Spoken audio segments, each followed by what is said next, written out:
Hoi hoi folks, good morning, good afternoon, good evening, wherever you are in the world. My name's Sean, aka Uncle Frogface, and welcome to today's extra spooky video.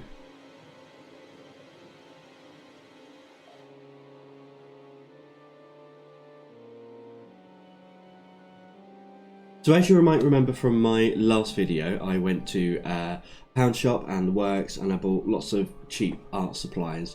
One of the things I bought was a porcelain tea light holder in the shape of a spooky doll's head, and it was fine. It wasn't the best sculpt quality, and you know, it was a bit wonky.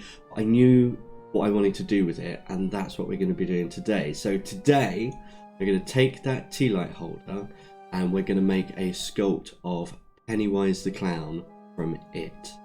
So let me get my materials together and let's get started. So here we are, this is the tea light holder. I'm just going to take this label off the bottom if I can get it off. There we go. Okay. So here it is, you can see it's porcelain, it's not the greatest quality, but my plan is, and I've drawn this out on the iPad, where you can really see how wonky the eyes are here, basically to sculpt over the top and create something a little bit like this. Hopefully, that might be the end product.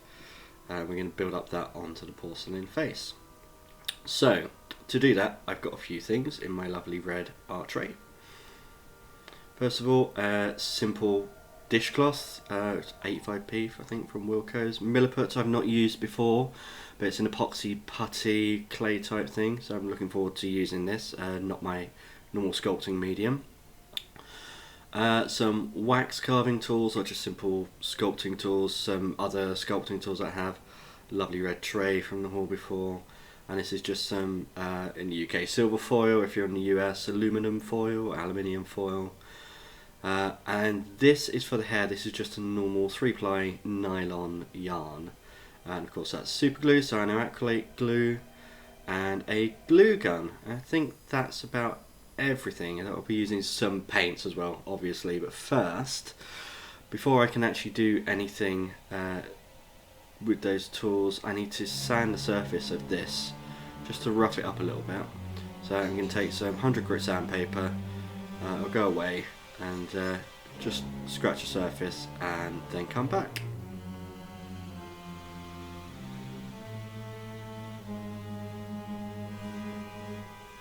So it's all roughed up. I'm going to take pieces of foil now, and this really is just bulking up the shape. The Milliput really, I want it to be more like a skin over the top, so I'm going to use glue to glue down these pieces of foil to bulk out the shape to what I need, and then skin the whole piece with the Milliputs.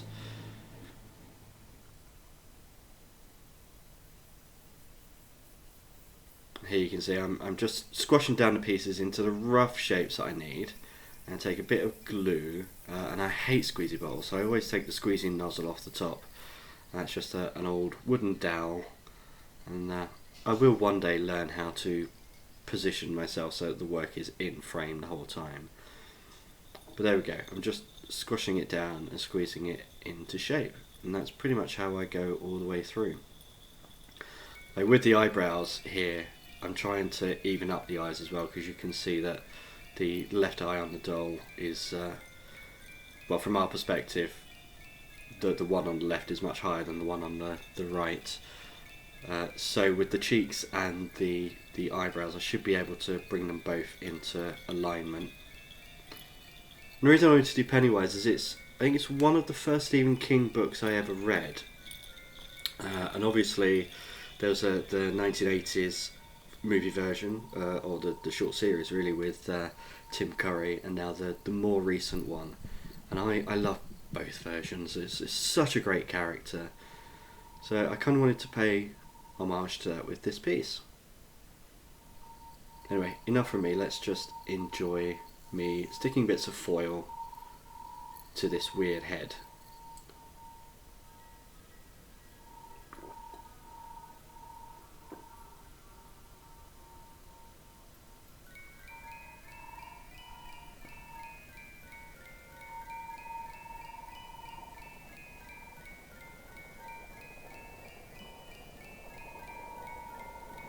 Okay, so Milliput was quite fun.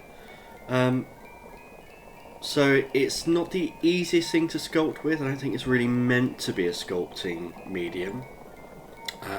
But it's a two-part epoxy. There's a yellow side and a silver side, and you mix them together. You have to roll it and mix it and knead it together for about 5 minutes, and then afterwards it sets in 3 to 4 hours, and it's absolutely rock solid. For that, it was really great. But I quickly realised that the amount that I first kneaded together was nowhere near enough. But I managed to get, the size of the head, bulk out the size of the head, and a bit of the eyebrow. So it's time for me to knead more Milliput. It seems I needed more than I thought, but that's fine. I think in future with a project like this I might use polymer clay. But it gives me a chance now to tell you about a competition that I'm running on my Twitter page. So if you click the link down below and head on over to my Twitter, you could be in with a chance of winning a copy of my new book, Tales from the Flesh Oracle. If you don't want to enter the competition, you feel free to buy it. I'll also leave you a link to the Amazon page down below.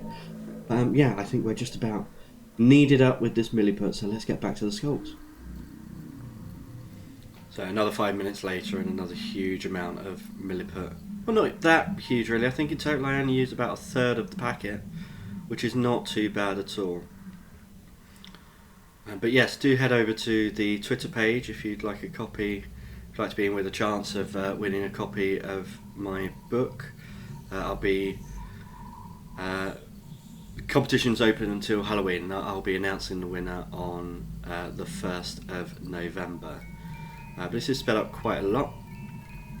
This bit in total took me about 40 minutes, and I'm going through first, really just covering up the pieces of foil first of all, and then going in afterwards and sculpting any detail, smoothing parts out.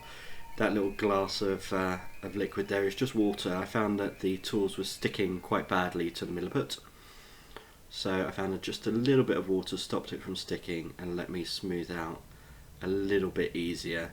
So I don't know if anything else would have been better, or if water's good to use with Milliput. I just kind of went with instinct from other sculpting mediums.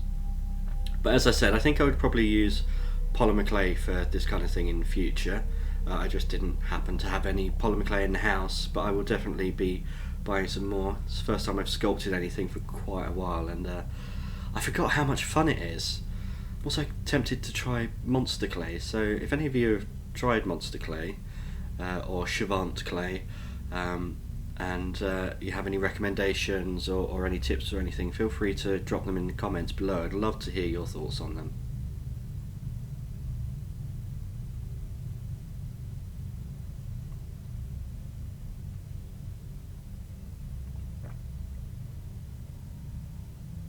Now this is definitely the newer Pennywise, so I need to get those buck teeth in there, and they are definitely a little bit lopsided, but I do fix those later to straighten them up. And of course got those huge lips, so you can get those in as well.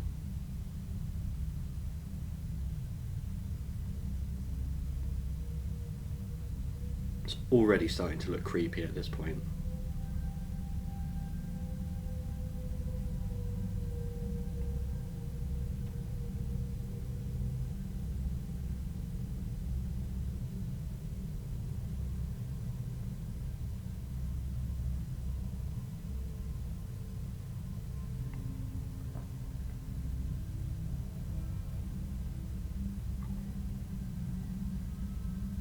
Extending that lower lip. Pennywise, the new Pennywise, has a massive lower lip that droops down.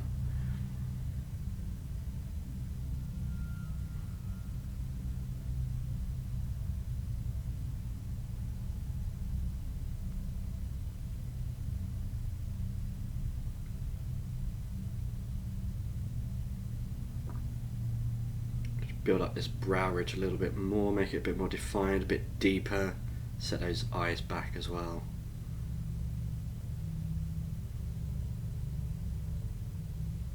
And just that extra strip there, just so that it smooths a bit nicer into the porcelain at the top. Although new Pennywise does have kind of a forehead step, so I wanted to keep a little bit of that.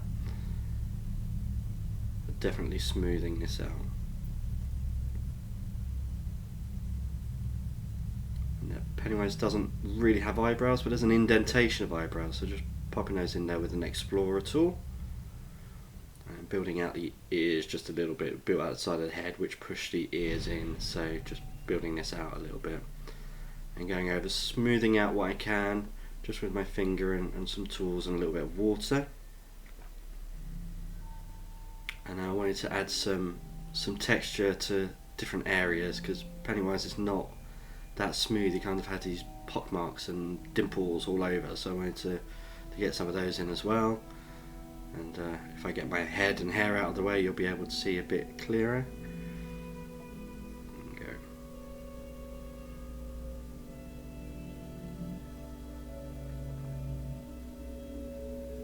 So that now goes away to dry for 3 to 4 hours, and now I'm getting ready to make some tufts for the hair. So as I said, this is just a standard nylon 3-ply craft yarn that I would use to teach, you know, 5 or 6 year old how to knit or crochet. And I'm just cutting some lengths here so that they're easier to work with. I'm going to keep going and keep going. Go, and I did measure them against the figure, and they were a little bit too long, so you can see a little bit of waste there in the bottom left hand corner. But all I'm doing now is I'm separating the plies out, so I get 3 curly feathery strands rather than just one strip of yarn, and this gives a much nicer hair texture. So you can see I'm just down to the last few now. I've got this fluffy mess of wool. Now I'm going to take a few bits out so I can use them to tie up these little tufts, and these are the tufts that I'll use to glue to the top of the head and create the hairstyle for Pennywise.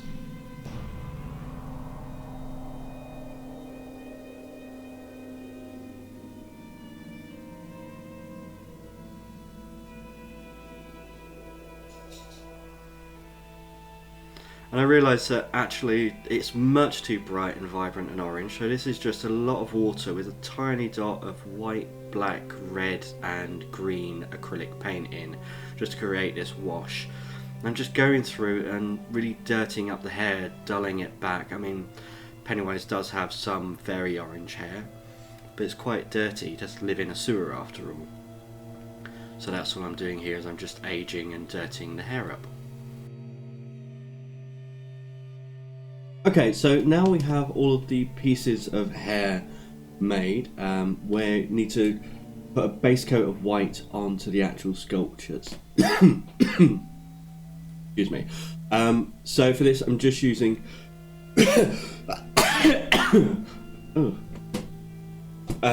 just using acrylic paint, and we're going to give a base coat for the whole sculpture so that we can then glue the hair on later. So, excuse me. Let's get to that now. So, as I said, this is just cheap white acrylic paint, and I'm just going over and painting it all white. I actually realised that the porcelain was slightly off-white, so I paint some of that as well. And this ended up needing 3 coats of paint, so I did 2 heavy coats, dried them with a hairdryer between, and then the last coat was a bit more of a watered down coat.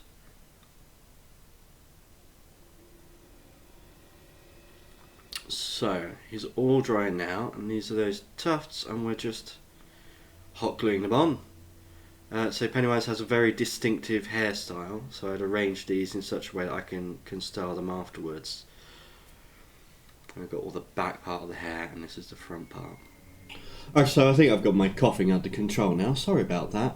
I just thought I'd take a brief moment before we go into the last bit of painting details and making the ruff around Pennywise's neck, just to ask you to consider liking and subscribing the video. I know every YouTuber asks you to do that, but it really does help out with the analytics. So if you wouldn't mind doing that, just clicking the links down below, I'd really appreciate it. Especially as, I don't know, I'm feeling a bit funny. So by pushing the hair back, we've really accentuated that big head. a big forehead that Pennywise has got was the best way to do it without adding a load more foil and clay. I think it worked pretty well. Now I need to come in and paint those distinctive lips. You can see my hair coming in quite a lot. That was a little mistake, and luckily, if you make a mistake quickly, you can just, mop it up quickly with a piece of kitchen towel and some water. And these distinctive markings that Pennywise has. Needed a very steady hand for this.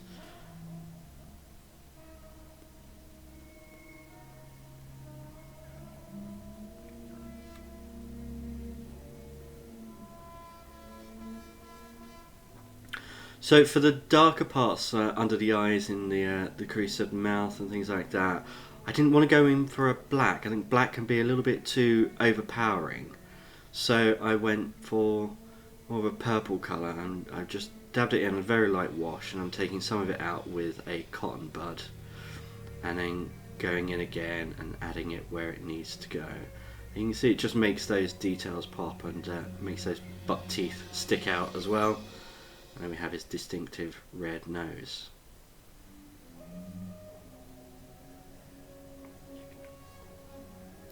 So for the final part, this is going to go past very quickly. This is making the ruff around his neck, and this is just an old dishcloth, and I've cut two strips out. One's slightly larger than the other, slightly wider than the other, both the same length. And it's just a piece of embroidery thread and a needle, and I'm just running through in really big open stitches, and that just means that you can push the fabric through and it creates this gather, and then that gather I can wrap around his neck, and I actually secured this in place with a bit more hot glue, and there we are, all finished. I actually really like the way this turned out, but I wanted to see what it would look like with the candle in situ as well. So let's get that LED tea light and take a good look.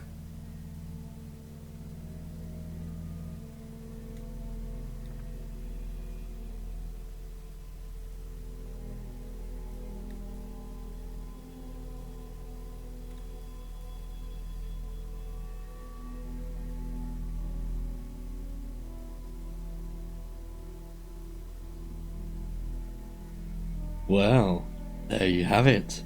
Some spooky crafts for Halloween. What did you think of the final result? As always, I hope you enjoyed the video, and until next time.